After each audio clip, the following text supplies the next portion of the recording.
Confrontant, dérangeant, divertissant. Richard Martineau, il brave l'opinion publique depuis plus de 3 décennies. Alors, il n'y aura plus de beach club. C'est le dernier été où c'est que je vais passer mes week-ends. Moi, là, j'aimais ça, me montrer en chest dans bulle de savon. Puis, ouais, donc, qu'est-ce que je vais faire de mon temps? On va en parler avec l'homme d'affaires le plus divertissant du Québec. On s'ennuie jamais avec lui, Olivier Primo. Salut, Olivier. Je t'attends pour la grande dernière, Richard. Tu te souviens quand je suis allé pour les francs-tireurs, je suis allé au Beach Club, on a Ouais. fait un reportage, puis je me suis jamais senti aussi vieux que ça. J'avais l'impression d'avoir 92 ans parce que les gens étaient très jeunes au Beach Club, là. T'avais eu du fun, je m'en rappelle. Ah On avait ouais. passé une belle journée. Ah ouais, j'avais eu bien du fun. Donc, c'est terminé. Écoute, je comprends que quand tu as commencé l'expérience, l'aventure du Beach Club, tu avais 28 ans. Tu en as 38, là. Tu t'en vas vers la quarantaine. Les gros parties, organiser tout ça avec tout le problème que ça peut avoir, là, avec des fois la dope, des fois les coups de feu, la police qui débarque, tout ça. Tu dis, regarde, là, il est temps que je pense à autre chose, mais t'as pas peur de t'ennuyer? Olivier, Non, non. si tu vas dans un Ouais. business pépère, là, puis tout ça, là, tu vas t'ennuyer quand même, là. Je reste dans la business de divertissement un peu. Puis, tu sais, le Beach Club, j'aime ça en parler. Puis, justement, avec quelqu'un comme toi qui n'est pas ma clientèle cible, je te vieillis pas, Richard, là, mais Oui. aux dernières nouvelles, tu m'appelais pas pour avoir une guest list. Mais, non, non, c'est juste que le modèle d'affaires du Beach Club, comme on le connaît, ben, tu le sais, on s'en a déjà parlé, là, ça n'a Oui. jamais été super payant pour nous. Ça a été un très beau panneau d'autoroute, là. Ça a été une publicité énorme, puis ça va continuer de l'être. Puis c'est ça, là, tu sais, nous, ça fait 10 ans, 9 ans qu'on est là. Puis c'est comme dans tous les business. Tu sais, nous autres, dans nos IGA, après 8-9 ans, ben, on rénove. Ben là, on est rendu là. Est-ce que ça va s'appeler le Beach Club? Je ne sais pas. Est-ce qu'il va y avoir du divertissement sur le site? Oui. Ça va être quel genre de divertissement? Je vais vous l'annoncer à l'automne. Mais ça va être encore quelque chose de nouveau. Encore quelque chose Mais que pour les 10 prochaines, les Québécois vont être contents de venir visiter. Fait que j'ai bien hâte de vous montrer ça. écoute, moi, je pense que ça va être un resort familial. Ça se peut-tu, ça? Peut-être, on sait jamais. Moi, hey, à 38 ans, peut-être qu'un jour, je vais avoir des enfants. Fait que ça sera peut-être un resort familial. Mais non, non, pour l'instant, l'année prochaine, ça va rester 18 ans et plus. Mais je te mentirai pas que c'est une première étape de plusieurs. Puis un jour, ça va être pour monsieur, madame, tout le monde, tous les âges. Fait que on s'enligne vers là tranquillement, pas vite. OK, écoute, il fut un temps où j'étais dans un bar tous les soirs, puis j'avais du fun, puis tout ça, puis je fais plus ça maintenant, puis ça me tente plus de faire ça, mais sauf que je me dis, j'avais du fun quand même. J'avais du fun. Puis ma vie est un peu plus tranquille qu'elle était. Puis t'as pas peur, justement, là, si tu, bon, c'est le fun, les épiceries, puis tes affaires de poutine, etc., puis de l'affaire, mais tu sais, c'est comme, t'es un peu plus tranquille, t'es un petit peu plus pépère, là. C'est plus pépère, mais puis tu sais, je l'ai dit hier en entrevue aussi, puis j'en parlais avec mon père, j'ai 38 ans, là, je suis pas vieux, là, je suis en plein milieu de mon, excuse-moi l'expression anglophone, mais de mon prime, puis Ouais. je pense que ma carrière d'entrepreneur évolue en même temps que je vieillis, puis j'aime ça. Puis on est en pleine expansion aux États-Unis aussi avec nos produits prêts à boire, fait que ça va occuper beaucoup, beaucoup de mon temps aussi dans les prochaines années. Regarde, là, justement, là, je m'en vais pendant presque un mois là, faire le tour de tous les 7 États dans lesquels on rentre cette année. Fait que je pense que dans l'avenir, puis tu sais, si je reviens à la base, là, moi, je fais du retail depuis que j'ai 5-6 ans. Là, tu sais, je travaille pour mon père dans les épiceries. Oui. C'est ça la base, c'est ce que je connais le plus. L'événementiel, par la bande, oui, j'ai appris à vraiment connaître ça. Sauf que le gros événementiel, comme on le connaît, tu sais, j'ai vendu mes festivals à Evenco, j'ai fait un très bon deal, puis eux autres aussi sont contents. Il me reste un gros festival aussi à Ottawa. Fait que tu sais, je sors pas de l'événementiel. Est-ce que je vais revenir dans l'événementiel un jour dans les gros? Mais Peut-être, je sais Mais pas. tu Mais vas pas pour retourner l'instant, à, tu vas pas retourner à placer des bouteilles de coke, ces rayons là, des non, épiceries là, quand non, même non. là.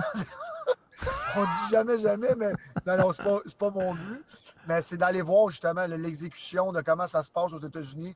Puis, tu sais, encore une fois, j'en parlais hier, mais tu sais, nous, on n'est pas une entreprise publique comme, mettons, Guru peut l'être. Fait que, tu sais, c'est plus compliqué de suivre l'évolution de notre brand. Sauf que c'est vraiment incroyable qu'est-ce qui se passe avec ce branding-là qui est parti du Beach Club, justement, de Pointe-Calumet en 2018. Puis, tu sais, le but, c'est que justement, là, les, euh, les, Hey, mais là. voyons, j'ai un blanc de mémoire, là, quand tu t'en vas en Floride, là, t'es Snow, des Québécois qui s'en vont un snowboard. Snowbird. Exactement. C'est que les snowbirds, qu'ils aillent aux États-Unis pendant l'hiver, ils soient contents de voir une petite marque québécoise là, qui va être distribuée partout. Fait que c'est vraiment ça là, ma préoccupation pour les prochaines années. Écoute, Olivier, tu as réussi à mettre Pointe-Calumet sur la map. Il y a des vedettes internationales qui se pointaient. J'imagine au début, Pointe-Calumet, where the fuck is that? Là? Tu sais, qui se demandait exactement est-ce qu'avec ton nouveau projet, ça va être aussi attrayant pour le jet set ou ça va être une affaire un peu plus locale? Sincèrement, je pense que ça va être encore plus attrayant parce que justement, les gens, quand on voyage, puis nous-mêmes, quand on va à l'étranger, c'est ce genre de place-là qu'on recherche. Tu sais, moi, justement, là, je reviens de. J'étais allé au Mexique. Ben là, regarde, là, j'ai été au Mexique, puis je me disais, bon, où est-ce que je peux aller prendre un verre? Où est-ce que je peux aller, tu sais, faire la fête? Fait que ça va être le même genre de truc.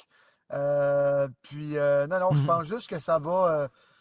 J'aime pas, je le dis très humblement, là, parce qu'on l'a quand même fait en 2015, mais je pense que ça va révolutionner. En fait, on va amener quelque chose de nouveau qui Ah n'existe oui. pas au Québec. Puis, ouais, je pense que les gens, ils sont prêts à ça. Les gens n'étaient pas prêts à un beach club comme on l'a créé. Puis regarde, Mais, forcé d'armettre, oublions le succès monétaire parce qu'il n'y en a pas vraiment eu, mais le succès populaire a été au rendez-vous. Puis je pense que c'est plus ça, là. Le beach club mais est là pour rester dans notre famille. Puis encore une fois, là, j'utilise l'expression anglaise, mais c'est un flagship pour nous autres.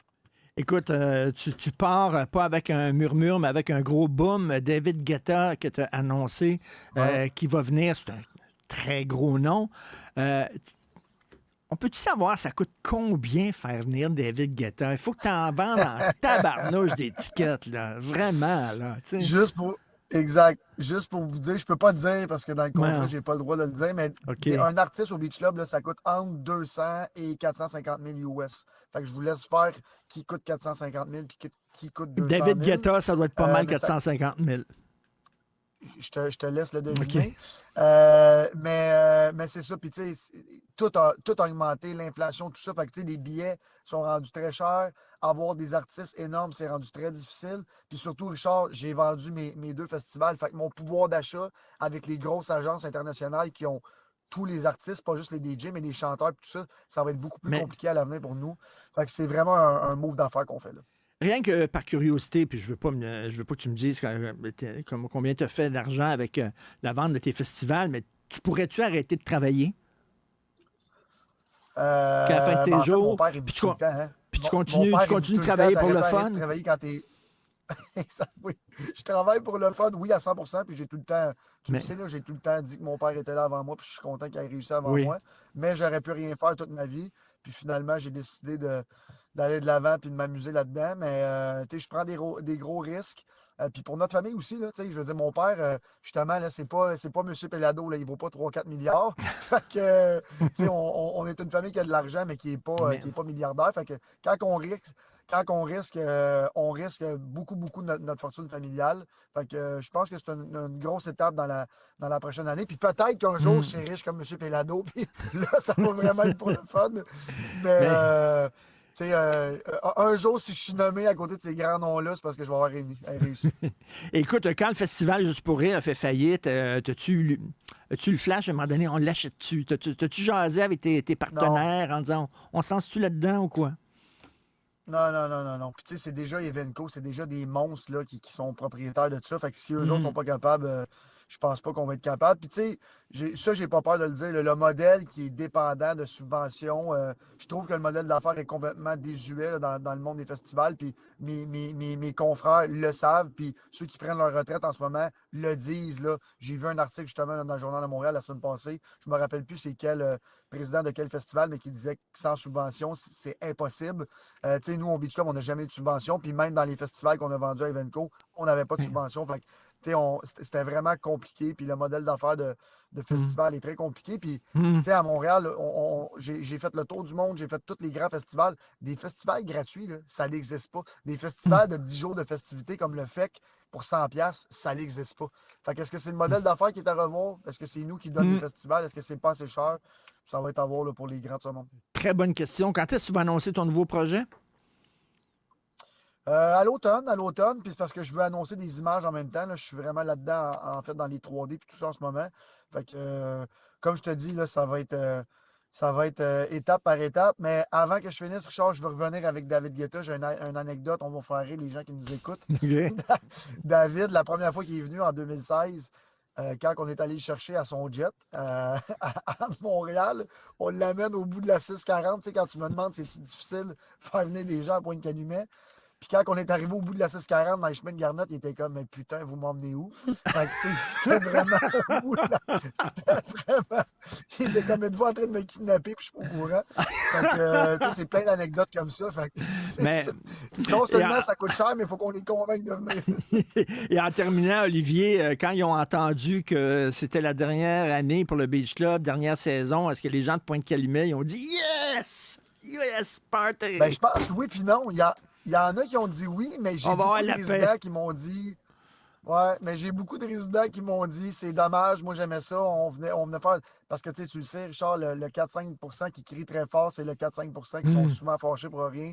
Puis, ben pas pour rien, mais qui ont des raisons. Ouais. Mais, tu sais, les gens qui sont contents, souvent, ne l'écrivent pas, puis Ouais. ils le disent pas.